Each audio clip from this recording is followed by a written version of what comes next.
Good morning. It's Friday, March 19th. And yesterday, most of you know that I had a minor problem with my computer. The sleep button got jammed. I didn't even know there was a sleep button or something, but it got jammed. And I went over to Best Buy to the Geek Squad. I found out another thing I didn't know, that in order to see the Geek Squad, you had to make a reservation. I didn't have a reservation. But there wasn't anybody around, so they let me go up to the counter, and the young gentleman came over, and I explained the problem to him. He took one look at the machine. He flicked his left finger, and voila, I was live again. And he said the sleep button was jammed. And I said, how much do I owe you? And he said, you don't owe me anything. I thanked him very much. And I walked out of the store and went about my business. And then I was able to deliver yesterday's rant.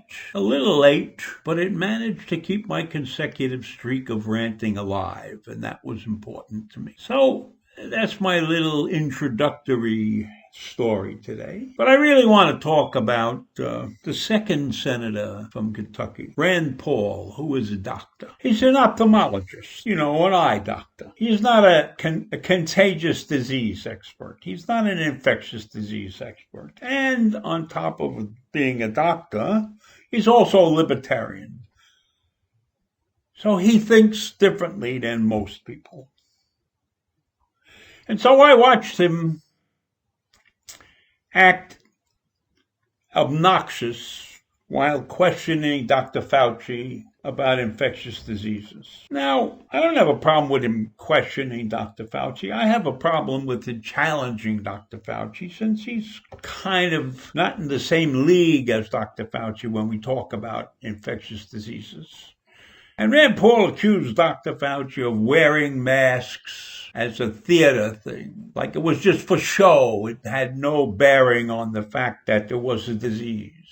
And he also was carrying on because Dr. Fauci has been vaccinated. And in Rand Paul's mind, if you have been vaccinated, you're safe. There's no chance of getting reinfected. Well, we don't really know that for sure. Now, Rand Paul is not exactly against vaccinations, but he doesn't think that they should be enforced. He believes that all vaccinations should be voluntary.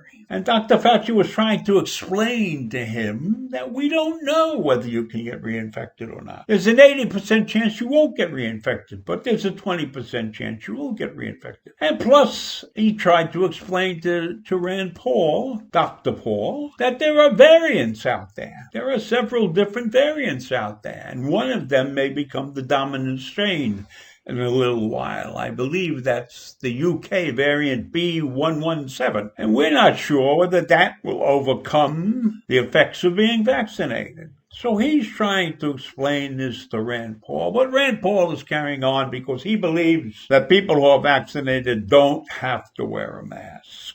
And then they interviewed a couple of other infectious disease guys who have been on several different shows, and they all agree with Dr. Fauci. Now, maybe that's the camaraderie of those people who are in the infectious disease world. And I'm sure they have seen a lot more infectious disease situations than an ophthalmologist who's been a senator for 12 years or something like that. I don't know if he practices ophthalmology anymore. I don't know that. But his attitude sucks. He takes a stand and he stands by it, and he doesn't agree with anybody, and he won't give an inch, and he keeps interrupting, and it was pretty childish. His whole carrying on was pretty childish. Paul also believes in a flat tax. the same tax rate for everybody. 14.5% for everybody. Now, if you're a poor working guy making, say, $30,000 a year, minimum wage, and you got to pay 14.5% in taxes, that's a big chunk in relation to what a guy who makes $100,000 is going to pay, $14,500. The percentage may be the same, but the amount of money in relation to what you can do with your income is astronomical. The difference is astronomical.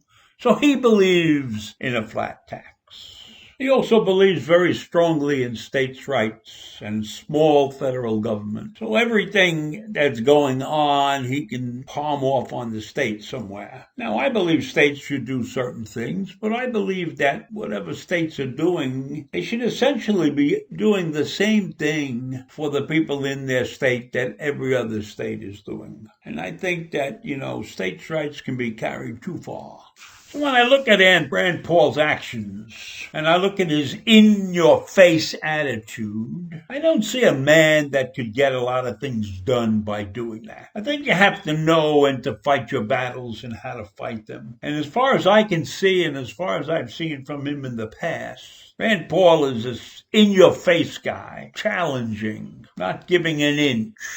And the funny thing about that is he's a conservative, and he is getting grades like A+ from many conservative organizations. And I don't understand that, because it's one thing to be a conservative and another thing to be an antagonist constantly. I don't know how that works well when you're trying to compromise and run the country. So anyhow, he's the second string senator from Kentucky. And he didn't impress me in his bout with Fauci, and I've seen him a couple of other times, and he hasn't impressed me, because I don't appreciate people who are in your face all the time and have the attitude that they are right and there's nothing you can say to change their mind. So I'll leave it at that, and I'll see you in the morning. Bye.